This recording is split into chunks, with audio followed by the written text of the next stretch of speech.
Le Mistral soufflait avec une force inhabituelle ce matin-là sur le vieux port de Marseille, faisant claquer les drisses contre les mâts des bateaux amarrés. Pierre Dubois resserra sa veste de quart, en regardant les mouettes tournoyer au-dessus des chalutiers, leurs cris perçants se mêlant au bruit des vagues qui venaient lécher les quais de pierres centenaires.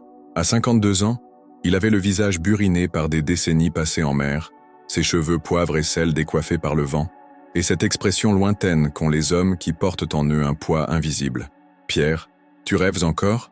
La voix d'Antoine Moreau le tira de ses pensées. Son collègue et ami de toujours s'approchait avec 2 gobelets de café fumant, ses bottes résonnant sur le béton humide du quai. Antoine était plus jeune de 10 ans, père de 3 enfants, et l'un des rares à oser encore parler à Pierre de sujets autres que le travail. « Je ne rêve pas, Antoine. Je réfléchis. » Pierre accepta le café avec un hochement de tête, ses mains calleuses se réchauffant autour du gobelet en carton. « Merci pour le café. 5 ans, Pierre. Ça fait 5 ans maintenant. » Antoine s'appuya contre la rambarde, observant son ami du coin de l'œil. « Marie n'aurait pas voulu que tu continues à te punir comme ça. Et Céleste, elle reviendra peut-être un jour. » Le prénom de sa fille fit tressaillir Pierre. Céleste. 18 mois après la mort de Marie, elle s'était volatilisée, laissant seulement ce maudit billet sur la table de la cuisine. « Papa, je ne peux plus supporter de vivre dans cette maison pleine de fantômes. Pardonne-moi. » Depuis, plus rien. Les recherches de la police n'avaient rien donné, comme si elle s'était évaporée dans la nature. Elle avait 16 ans, Antoine. Elle en a 21 maintenant. Si elle... Pierre ne termina pas sa phrase. Si elle était encore en vie, c'était la pensée qui le rongeait chaque nuit, qui transformait son sommeil en cauchemar. « Allez, viens. Nous avons cette inspection à faire sur le cargo abandonné dans le bassin Est. Le propriétaire veut s'assurer qu'il n'y a pas de dégâts avant de le remettre en service. » Antoine jeta son gobelet vide dans une poubelle et ajusta sa casquette de la marine marchande. Ils marchèrent en silence le long des quais, dépassant les restaurants aux terrasses encore désertes en cette fin de matinée d'octobre. L'odeur de la mer se mêlait à celle du diesel et des embruns salés, créant ce parfum si particulier des ports méditerranéens que Pierre avait dans le sang depuis l'enfance. Il avait grandi ici, dans le quartier du Panier, et avait rencontré Marie sur ces mêmes quais lorsqu'elle avait 18 ans et travaillait dans une poissonnerie du marché aux poissons. Le cargo se dressait devant eux, imposant malgré sa peinture écaillée et ses superstructures rouillées. Le Stella Marina, immatriculé à Naples, était à l'arrêt depuis 6 mois suite à des problèmes administratifs avec son propriétaire italien. Pierre sortit les clés que lui avait confiées le capitaine du port et ouvrit la passerelle d'accès. « Par où on commence ?» demanda Antoine en inspectant le pont principal jonché de cordages emmêlés et de débris divers. « Séparons-nous.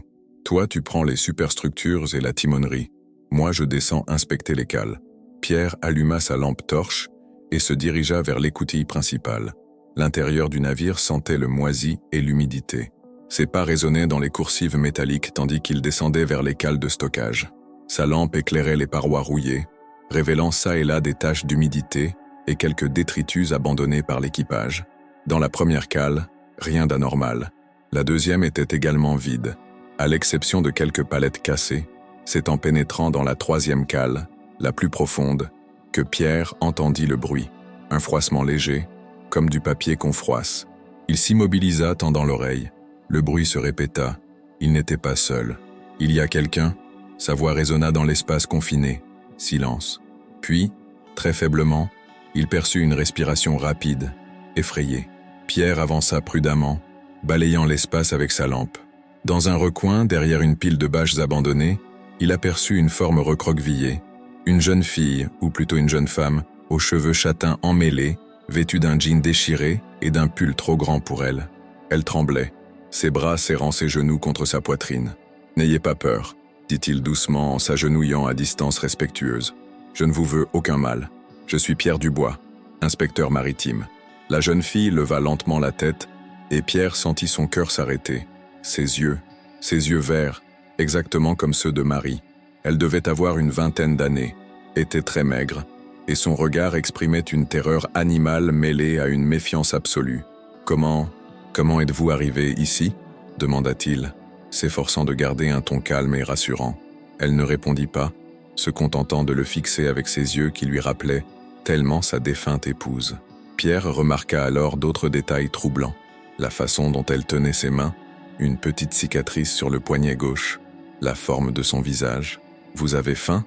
Il sortit lentement une barre énergétique de sa poche. « Tenez, prenez ça. » La jeune fille regarda la barre avec envie mais ne bougea pas. Pierre la posa sur le sol entre eux et recula de quelques pas. « Comment vous appelez-vous » tenta-t-il encore. Cette fois, elle ouvrit la bouche et sa voix n'était qu'un murmure rauque. « Léa, Léa » répéta Pierre. « C'est un joli prénom. Écoutez Léa, vous ne pouvez pas rester ici. Il fait froid et humide. Laissez-moi vous aider. » Non. Sa première réaction fut de reculer encore plus dans son coin. « Personne ne peut m'aider. Personne. » Dans sa voix, Pierre entendit quelque chose qui le glaça. La résignation absolue de quelqu'un qui a perdu tout espoir. Cette jeune femme avait vécu quelque chose de terrible. Cela se lisait dans chaque ligne de son corps tendu, dans chaque battement de ses paupières. « Pierre, tu es où ?» La voix d'Antoine résonna dans les coursives. « En bas, dans la cale 3, » répondit Pierre sans quitter Léa des yeux. « Et amène-moi une couverture si tu en trouves une. » Léa avait saisi la barre énergétique et l'engloutissait avec une voracité qui confirmait qu'elle n'avait pas mangé depuis longtemps. Pierre observait ses gestes, cette façon particulière qu'elle avait de manger, et un frisson lui parcourut l'échine. Quelque chose dans ses mouvements lui rappelait « Non, c'était impossible. »« Léa, depuis combien de temps vous n'avez pas mangé correctement ?» Elle leva les yeux vers lui et pour la première fois, il vit autre chose que de la peur dans son regard. Une infime étincelle de reconnaissance, peut-être, ou de gratitude. « Longtemps » chuchota-t-elle. « Très longtemps. » Antoine apparut en haut de l'échelle avec une couverture de survie dans les bras. « Pierre, qu'est-ce qui se passe? Tu as trouvé quelque chose? Quelqu'un » corrigea Pierre sans se retourner. « Descends doucement, Antoine. Nous avons une passagère clandestine. » Antoine descendit l'échelle avec précaution, la couverture de survie sous le bras. Quand il aperçut la jeune femme recroquevillée dans le coin de la cale, son expression se durcit. En tant que père de famille, il savait reconnaître la détresse et la vulnérabilité. « Mon Dieu !» murmura-t-il en s'arrêtant à quelques mètres. « Mademoiselle, tout va bien ?» Léa tourna rapidement la tête vers cette nouvelle voix, et Pierre vit la panique revenir dans ses yeux. Elle se recroquevilla davantage, comme un animal blessé. « Doucement, Antoine !» dit Pierre sans la quitter du regard. Elle a peur. « Léa, voici Antoine, mon collègue.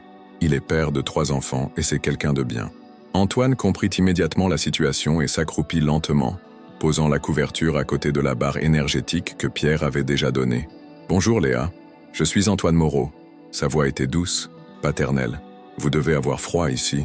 Cette couverture est pour vous. » La jeune femme regarda la couverture avec envie mais n'osait pas bouger. Pierre remarqua alors qu'elle portait des vêtements d'été complètement inadaptés au climat d'octobre marseillais et que ses lèvres avaient une teinte légèrement bleutée. « Léa, vous allez tomber malade si vous restez ici, » insista Pierre. « Nous devons vous sortir de là. Vous avez besoin de soins médicaux, de nourriture chaude, d'un endroit sûr. »« Sûr ?» répéta-t-elle avec un rire amer qui fit mal au cœur des 2 hommes. « Il n'y a pas d'endroit sûr. Ils me retrouveront toujours. » Pierre et Antoine échangèrent un regard.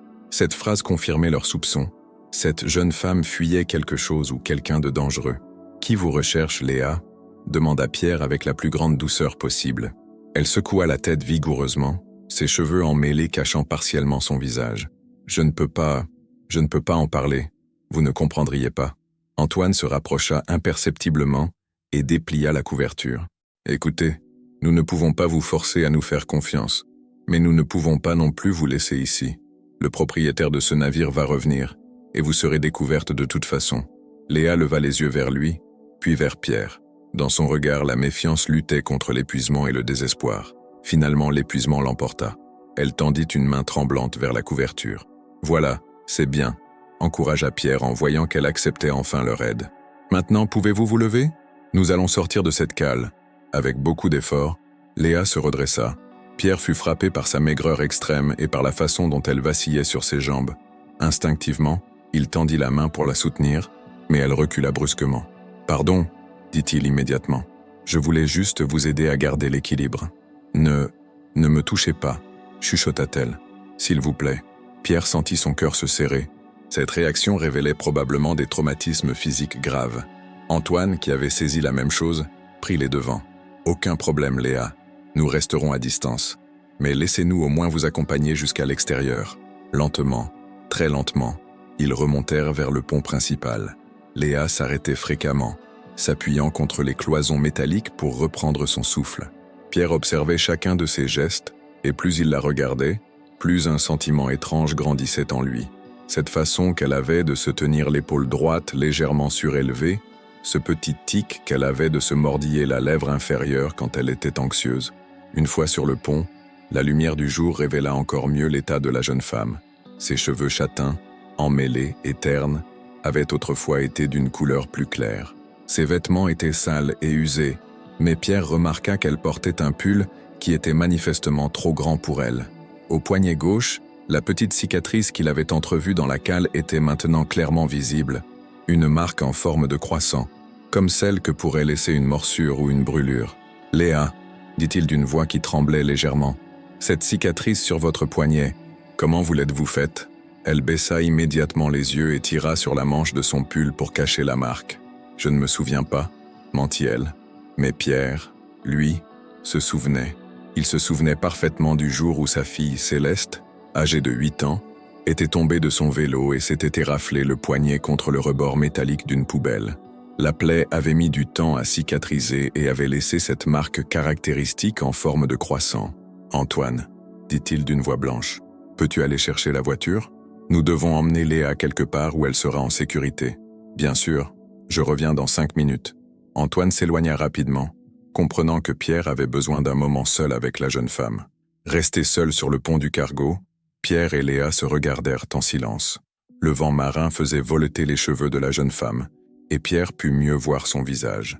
Le nez était le même, la forme des lèvres aussi, et ses fossettes qui apparaissaient furtivement quand elle fronçait les sourcils. « Léa, commença-t-il, la gorge serrée. « Quel âge avez-vous »« 21 ans, répondit-elle après une hésitation. « Et vos parents, où sont-ils » Le visage de Léa se ferma instantanément. « Je n'ai pas de parents. Plus maintenant. Que voulez-vous dire ?»« Ils sont morts, dit-elle d'une voix atone. Il y a longtemps, dans un accident. » Pierre sentit ses jambes se dérober sous lui. Un accident. Marie était morte dans un accident de voiture il y a 5 ans. Et Céleste avait disparu peu après. Léa, sa voix n'était plus qu'un murmure. « Comment s'appelait votre mère ?» Elle le regarda avec suspicion. « Pourquoi cette question ? S'il vous plaît, répondez-moi. Je ne me souviens plus très bien. Ça fait si longtemps. » Mais dans ses yeux, Pierre vit qu'elle mentait. Elle se souvenait, mais quelque chose l'empêchait de parler. Antoine revint avec la voiture. Une vieille Peugeot bleue garée sur le quai. « Où est-ce qu'on l'emmène » demanda-t-il à Pierre. Pierre réfléchit rapidement. L'hôpital serait la solution logique. Mais Léa avait clairement peur des institutions. Sa propre maison, il n'y avait pas remis les pieds depuis des mois, préférant dormir dans son petit appartement près du port. « Chez moi », décida-t-il, « dans l'appartement près du vieux port. Elle a besoin de calme et de sécurité avant toute chose. » Léa, qui avait entendu, secoua la tête. « Non, je ne peux pas. C'est trop dangereux pour vous. S'il me trouve, qui, Léa ? Qui vous recherche ?» Mais elle s'était déjà refermée, serrant la couverture de survie autour d'elle comme une armure. Pierre comprit qu'il ne servirait à rien d'insister pour le moment. Le trajet jusqu'à l'appartement se déroula dans un silence pesant. Léa était assise à l'arrière, recroquevillée contre la portière, observant la ville défiler par la fenêtre comme si elle la découvrait pour la première fois, ou comme si elle la reconnaissait après une très longue absence. Arrivé devant l'immeuble, Pierre hésita. Et si elle s'enfuyait ? Et si c'était vraiment elle, sa fille, et qu'il la perdait une seconde fois ? « Léa, dit-il en se retournant vers elle, je vous donne ma parole que vous ne risquez rien avec moi. Tout ce que je veux, c'est vous aider. » Elle le regarda longuement, et pour la première fois depuis leur rencontre, quelque chose qui ressemblait à de la confiance vacilla dans ses yeux verts. « D'accord, » murmura-t-elle, « mais juste pour cette nuit. » Pierre acquiesça, le cœur battant. Une nuit. C'était un début. Et peut-être qu'au cours de cette nuit, il obtiendrait enfin les réponses aux questions qui le hantaient depuis 5 longues années.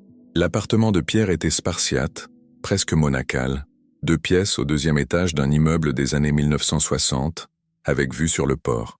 Léa se tenait près de la fenêtre, observant les bateaux illuminés dans la nuit tombante, ses doigts serrés sur la couverture de survie qu'elle n'avait pas lâchée.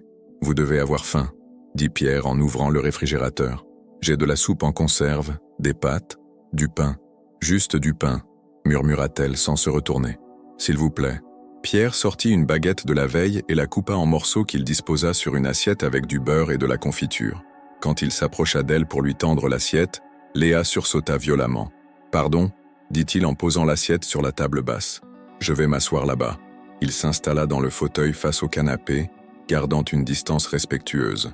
Léa s'approcha lentement de la table et prit un morceau de pain qu'elle grignotait avec précaution, comme si elle avait peur qu'on le lui reprenne. « Léa, vous pouvez me faire confiance, » dit Pierre doucement. « Je ne vous ferai jamais de mal. » Elle leva les yeux vers lui, et il fut frappé une fois de plus par cette ressemblance troublante avec Marie.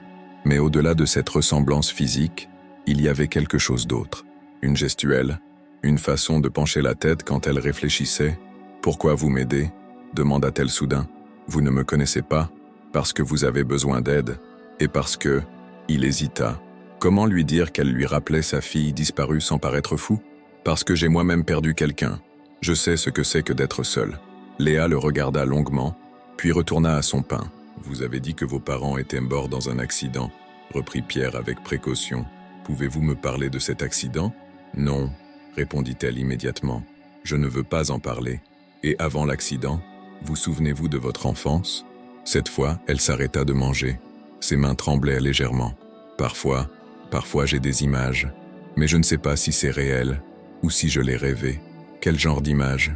Une maison, avec un jardin, et la mer, toujours la mer, des bateaux. » Elle ferma les yeux. Et une voix qui chantait, une femme qui chantait des berceuses. Le cœur de Pierre s'emballa. Marie chantait toujours pour Céleste avant qu'elle s'endorme. Sa chanson préférée était « La vie en rose » d'Édith Piaf. « Vous souvenez-vous de la chanson ?» demanda-t-il, la gorge serrée. Léa fronça les sourcils, comme si elle fouillait dans sa mémoire. Puis, très doucement, elle se mit à fredonner. Les premières notes de La vie en rose s'élevèrent dans le petit appartement, et Pierre sentit les larmes lui monter aux yeux. « Où avez-vous appris cette chanson ?»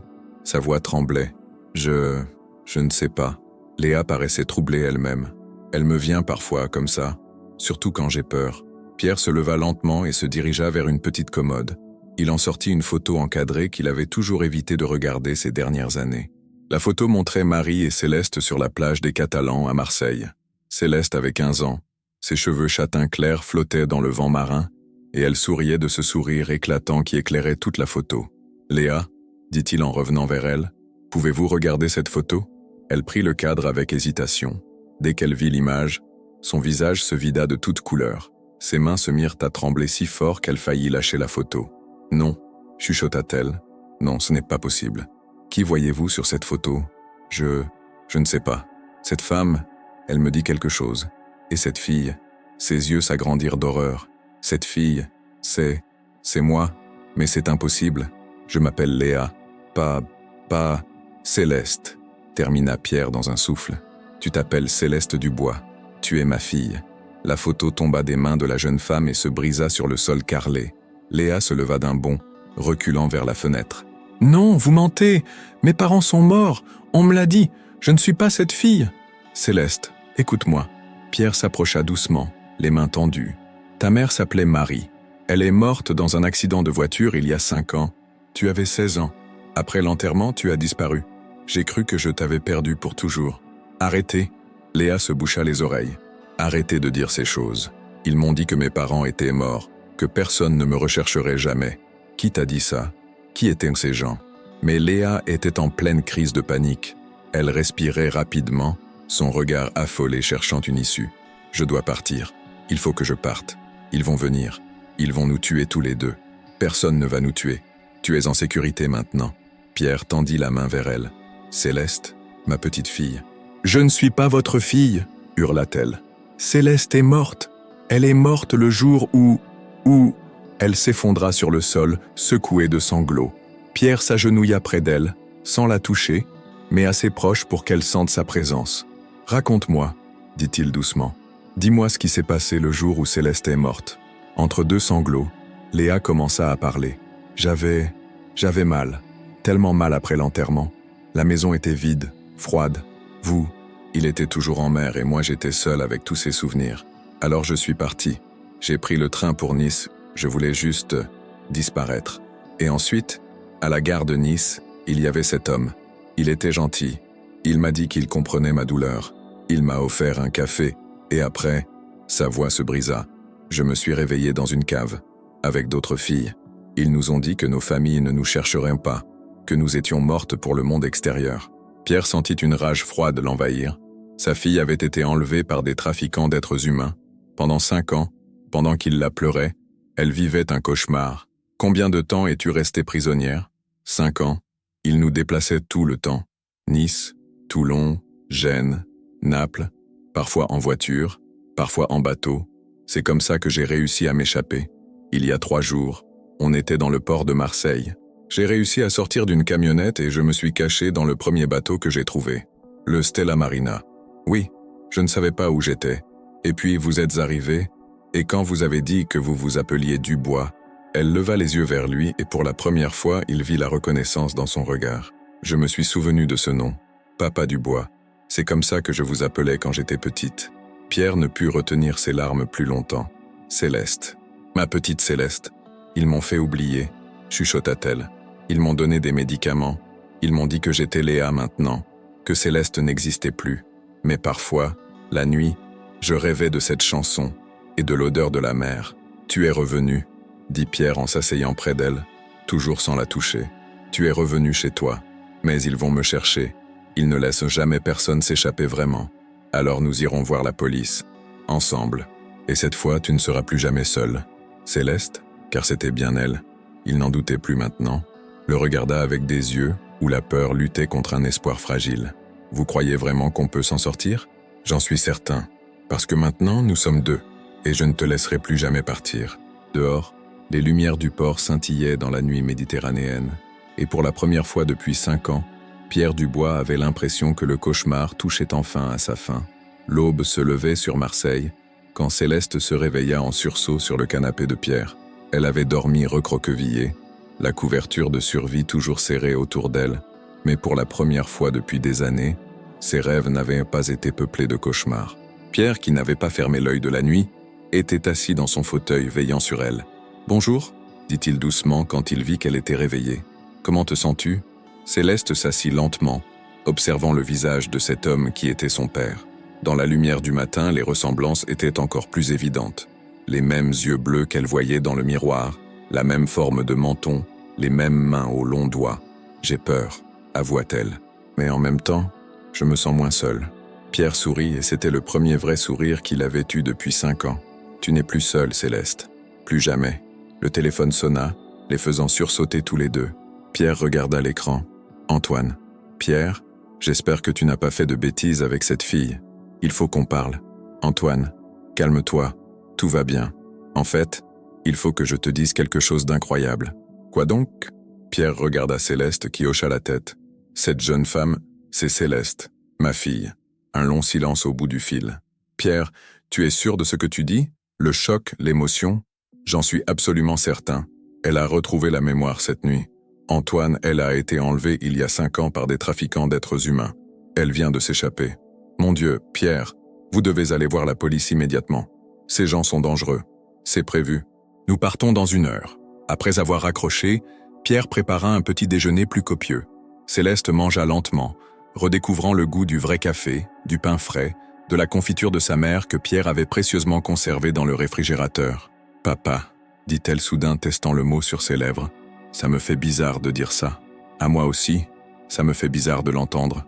Mais c'est le plus beau son du monde. » Ils se rendirent au commissariat central de Marseille en milieu de matinée. Le capitaine Sarah Moretti, de la brigade de répression du proxénétisme, les reçut dans son bureau. C'était une femme d'une 40aine d'années, aux cheveux courts et au regard perçant, mais son expression s'adoucit quand elle vit l'état de Céleste. « Mademoiselle, je sais que c'est difficile, mais j'ai besoin que vous me racontiez tout ce dont vous vous souvenez, » dit-elle en posant un enregistreur sur la table.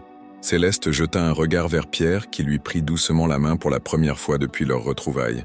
Elle ne se dégagea pas. « J'avais 16 ans, » commença-t-elle d'une voix tremblante. « Ma mère venait de mourir dans un accident de voiture. J'avais mal. J'étouffais dans cette maison pleine de souvenirs. Alors j'ai pris mes économies et je suis parti pour Nice. » Elle raconta la rencontre avec l'homme à la gare, le café drogué, le réveil dans la cave, les années d'enfermement, les déplacements constants, la peur permanente. Il nous appelait par des numéros, dit-elle, les larmes coulant sur ses joues. J'étais le numéro 47. Il nous avait dit que nos familles ne nous chercheraient jamais, que nous étions mortes pour le monde. Le capitaine Moretti prenait des notes, son visage de plus en plus grave. « Pouvez-vous me décrire les lieux où vous avez été retenu? Les visages de vos ravisseurs? Céleste décrivit tout ce dont elle se souvenait. La villa près de Nice, l'entrepôt de Toulon, l'appartement sordide de Gênes. Les noms qu'elle avait entendus: Marco, le chef du réseau, Dimitri, son lieutenant, Sofia, la femme qui surveillait les filles. Il y a 3 jours, ils nous ont amenés à Marseille dans une camionnette. Nous devions être transférés vers l'Algérie. Mais pendant qu'ils chargèrent le matériel, j'ai réussi à ouvrir la portière arrière. J'ai couru sans me retourner et je me suis caché dans le premier bateau que j'ai trouvé. Le Stella Marina, confirma Pierre. Le capitaine Moretti se pencha vers eux. Céleste, vous êtes très courageuse. Grâce à votre témoignage, nous allons pouvoir démanteler ce réseau. Mais en attendant, vous êtes toujours en danger. Ces gens ne laissent jamais leurs victimes s'échapper impunément. Qu'est-ce que nous devons faire? Demanda Pierre. Nous allons vous placer sous protection policière le temps de l'enquête. Et nous allons organiser une opération pour arrêter ces criminels. 2 jours plus tard, grâce aux informations de Céleste, la police organisa une vaste opération. Le réseau fut démantelé, Marco et ses complices arrêtés. 17 autres jeunes femmes furent libérées, dont certaines étaient retenues depuis plus de 10 ans. Dans les semaines qui suivirent, Céleste commença un long processus de guérison. Elle rencontra une psychologue spécialisée dans l'aide aux victimes de traite humaine, Dr Isabelle Laurent, qui l'aida à reconstruire son identité et à traiter ses traumatismes. La route sera longue, expliqua le Dr Laurent à Pierre lors d'une consultation. Céleste a subi des traumatismes psychologiques profonds. Elle devra réapprendre à faire confiance, à se sentir en sécurité. Mais elle a un avantage énorme. Elle vous a retrouvé. L'amour d'un parent est le plus puissant des remèdes. Pierre prit un congé prolongé de la marine marchande pour s'occuper de sa fille. Ils retournèrent ensemble dans la maison familiale du quartier du Panier, que Pierre avait abandonnée après la disparition de Céleste. Ensemble, ils nettoyèrent, réaménagèrent, créèrent de nouveaux souvenirs par-dessus les anciens. Céleste retrouva sa chambre, presque intacte. Sur sa table de nuit, une photo de Marie souriait toujours. « Maman », murmura-t-elle en caressant le cadre, « je suis désolée de t'avoir laissé tomber. » « Tu ne l'as pas laissé tomber, » dit Pierre en entrant dans la chambre. « Tu as survécu. » C'est ce qu'elle aurait voulu. 1 mois après sa libération, Céleste accepta de témoigner au procès de ses ravisseurs. Dans la salle d'audience bondée, elle se tenait droite face au box des accusés, la main de Pierre dans la sienne. « Vous m'avez volé 5 ans de ma vie, » dit-elle d'une voix claire en regardant Marco droit dans les yeux. « Vous avez essayé de me faire oublier qui j'étais, mais vous avez échoué. Je suis Céleste Dubois, fille de Marie et Pierre Dubois, et je ne vous pardonnerai jamais. » Marco fut condamné à 20 ans de prison ferme. Ses complices écopèrent de peines allant de 10 à 15 ans. Pour Céleste, c'était la fin d'un cauchemar et le début d'une nouvelle vie. 6 mois plus tard, par une belle matinée de printemps, Pierre et Céleste se promenaient sur le Vieux-Port. Antoine les avait rejoints avec sa famille pour un déjeuner sur le port. Céleste jouait avec les enfants d'Antoine, son rire résonnant sur les quais. « Elle s'en sort bien », dit Antoine en regardant la jeune femme courir après sa plus jeune fille de 5 ans. « Mieux que je n'osais l'espérer », répondit Pierre. Elle a décidé de reprendre ses études.